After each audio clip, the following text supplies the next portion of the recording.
When I was a kid, I had a pet tiger, but he was imaginary, and that's as far as I'm willing to go into big cat ownership. Because owning a real tiger has a huge cost. I am never gonna financially recover from this. Not just in money, but potentially in lives and limbs, and for both humans and tigers. So especially if you are, for whatever reason, considering a big cat purchase, please watch, because we're gonna try to figure out exactly how much you'd have to spend to be a crazy big cat owner. We'll explain.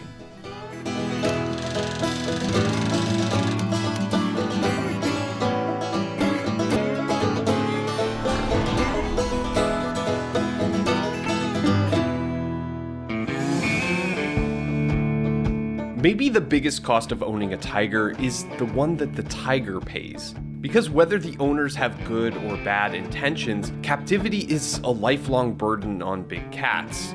On the bad end of the scale, pay-to-pet operations where people pay to get that tiger selfie have come under fire for serious neglect and abuse. And according to a 2015 study, they're more common than you might think, with 77 such institutions in America. Undercover stings by animal welfare groups have revealed how baby tigers are separated from their mothers at an early age and excessively handled. Imagine being groped by 27 strangers per day. And you have ringworm. That's cub life. But it gets worse. The undercover operatives also witness young cubs beaten, prodded, tossed, and held by their tails by their keepers to get them to perform. Cubs that make it have a grim future, perhaps serving as breeding stock in one of America's estimated 50 tiger mills. Yes, like puppy mills, but for tigers. But unwanted adults may just disappear into America's tiger black hole. But even if you're a good owner, there's still a cost paid by the cat. To put it simply, even the best kind of captivity drives wild animals insane. This pacing behavior is just one symptom of zoochosis, a mental illness of captive animals. It manifests in abnormal behaviors like excessive grooming, regurgitating food, biting bars, and more. It can be combated with enrichment activities, but that's often a band-aid, because a tiger's life in the wild is a rich sensory experience in a territory that measures in square miles. Captivity condenses that to square feet. I did find one concrete measurement of the stress we cause tigers. In a 2004 study, scientists found that tigers moved by their handlers had a 239% spike in their stress hormones even 3 to 6 days following the event. So let's not kid ourselves. Captivity may sometimes be the only option, but that doesn't mean there isn't a cost to it.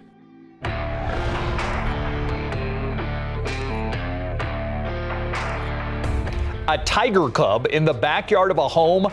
Now to you, the human. Before we even get to how hard and expensive it is to care for a tiger in your backyard, it's worth reminding you how good they are at killing you, because that's a huge potential cost to big cat ownership. Even though this isn't always clear from Tiger King, tigers are really good at it. Their arsenal is way better than yours, including 3-inch teeth and 5-inch retractable claws mounted onto a 400-pound muscle tank. But that's just an average. A tiger found in an abandoned home in Houston weighed in at 1,000 pounds. And that weight helps with the tiger's go-to finisher, the pounce and bite to the back of the neck of their prey, so that their long teeth wedge in between the cervical vertebrae and sever the spinal cord. And they're hunting things like deer and even buffalo, so your puny human neck isn't going to hold up. So you're not going to win a fight, but you can't outrun them either. Because tigers are better athletes than Olympians. Usain Bolt has hit about 28 miles per hour in a short sprint. Tigers can go up to 60. They have a 30-foot jump, beating Mike Powell's still unbroken 1991 world record. And finally, they have a 12-foot vertical leap, enough to actually clear a basketball hoop. Take that, Dream Team. But surely, primate intelligence must make some difference. Maybe not as much as you would hope. While this obviously isn't an exact comparison, according to studies of South Africa's Kruger National Park, 70% of the baboons killed there were killed by leopards, a similarly solitary ambush-style big cat, so tigers are equipped to kill you. But those who are pro-tiger ownership might point out that in terms of the deadliest animals in the wild, tigers aren't near the top. Snakes, lions, even elephants cause more deaths per year. But part of that might just be the wild tiger's severely diminished range and population. 9 subspecies used to roam throughout this huge tiger triangle, and now there are only about 4,000, mostly concentrated in India. In regions where tiger numbers are highest, you still find stories of man-eaters, and go back in time to when their numbers were healthier and the deaths increase. Some scholars have estimated that in 2 centuries, tigers killed 373,000 people. That's huge. In fact, back in the first half of the 19th century, they were almost talked about like serial killers with names. The Bachelor of Powagarth or the Champawat Tigress, the latter of which was blamed for over 400 deaths. So tiger hunters were celebrities. British Colonel John Corbett took care of both the Bachelor and the Tigress and wrote bestsellers about it that became major motion pictures. But besides population loss, there is another reason scientists give to explain wild tigers' passivity. We confuse them. Unlike anything they hunt, we're more oriented on the y-axis. We're taller than tigers. So whatever you do, probably don't do this. It takes away the one advantage you have. It makes you look more like prey. But despite their low numbers and uncertainty around men, tigers who get used to us have a reputation as being almost vengeful killers. They seem to go after humans they don't like. In 2007, a tiger at the San Francisco Zoo jumped out of its enclosure, which was 4.5 feet below the required height, and attacked 3 teenagers that federal investigators said had likely provoked it.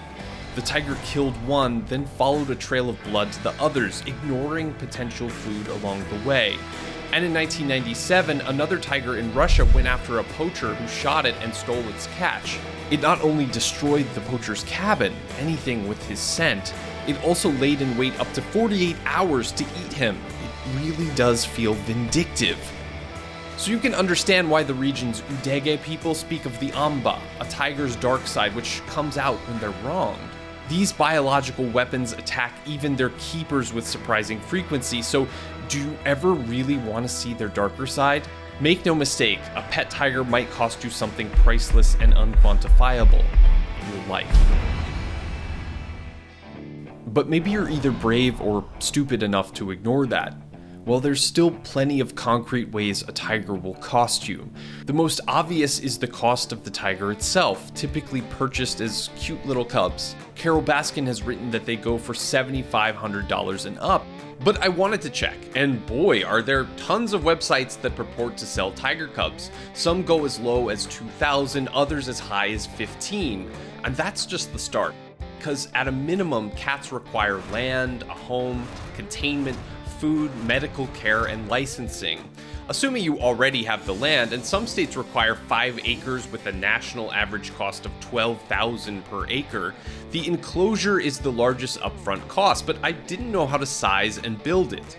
See, federal laws around exotic wildlife are riddled with exemptions and loosely enforced, and some states have little or no regulations at all.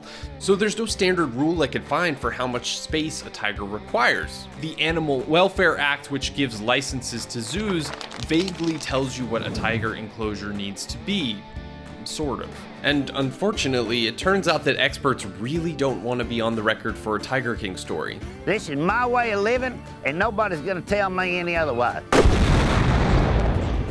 But there are guides out there made by zoological associations, so I went with those. The Association of Zoos and Aquariums, the AZA, says that the minimum tiger enclosure needs to be 40 by 40 feet, but that new habitats should be between 2,500 and 10,000 square feet, a small house to a Tiger McMansion, with some recommended upgrades to enhance a tiger's quality of life. A lot of it would be natural, but for the outdoor concrete portion, I looked to pool construction for pricing. That's $55 to $125 per square foot, coming to around $36,000 for a quarter of the smallest habitat.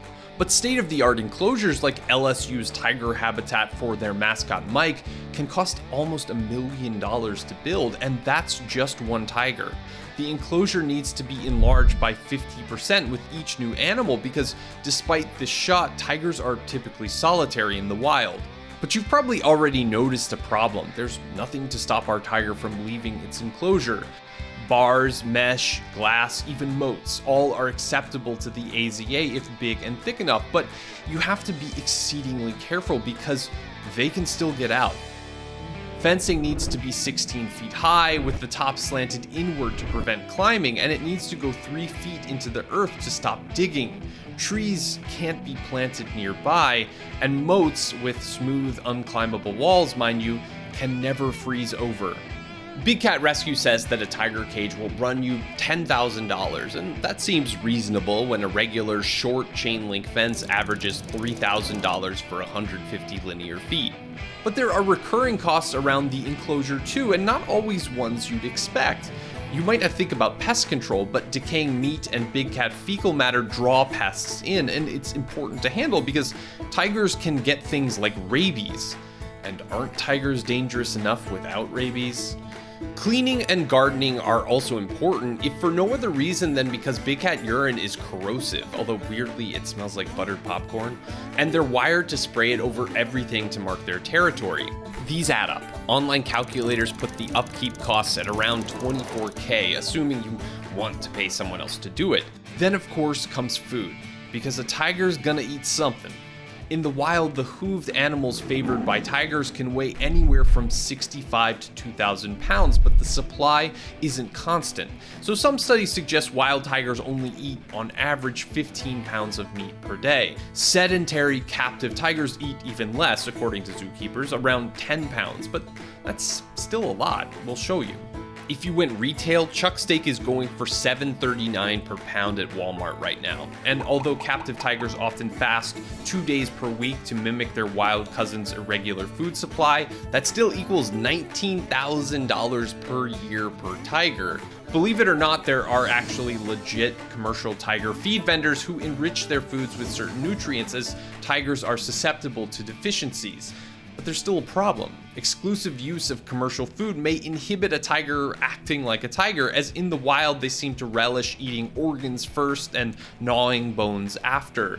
So the feeding of whole prey and bones to tigers is cautiously condoned by the AZA, and it'll run you $35 per rabbit treat, or maybe $800 per year. Despite what Economies Joe might have found, most sources say a tiger's food will cost over $10,000 per year, and though they seem above it all, even tigers get the sniffles. So vets are very necessary. But vets like these are hard to find. Not everyone can handle an ornery 600-pound patient. Zoo guidelines recommend, at the very least, a vet on call 24/7, plus 2 inspections per month and a physical every year. It sounds doable until you remember that a tiger needs to either be anesthetized for a vet doing house calls or transported to the vet's office with special equipment, including a huge movement-limiting squeeze cage and a vehicle equipped to carry it. Together, those can run you $58,000. There are credible accounts of annual bills around $5,000 per tiger, but apparently sometimes single visits can cost that much, so expect to pay up. Finally, you're going to want to make sure that that expensive tiger's paperwork is in order, or it could be confiscated. Every state has a different scheme, but we looked at Florida because it was a big importer of Joe Exotic's tigers. Technically, there's no private ownership of big cats in Florida, but you can possess them via commercial license, which is some work experience, some references, and a $150 fee. Not the heaviest burden, but there's also a financial responsibility requirement, and a tiger insurance policy worth $2 million can cost anywhere between $1,000 and $15,000 per year. Okay, adding it all up, assuming we started from scratch and went all out on everything, the first year cost of owning a tiger is somewhere over $375,000. But tigers in captivity can live up to 20 years, sometimes more. So according to our calculations, and obviously this is missing things like taxes, that could bring the lifetime cost of just one tiger to over $1.1 million at the highest range. Even at the lower level, it's still over $500,000. Think about this, the cost of raising a child through age 17 for middle-income parents is just $230,000 according to the USDA. You could have 4 kids. Until the Big Cat Public Safety Act is passed, and it's currently awaiting a vote in the Senate, big cat ownership will be legal in some areas. Just think hard if it's worth the many costs.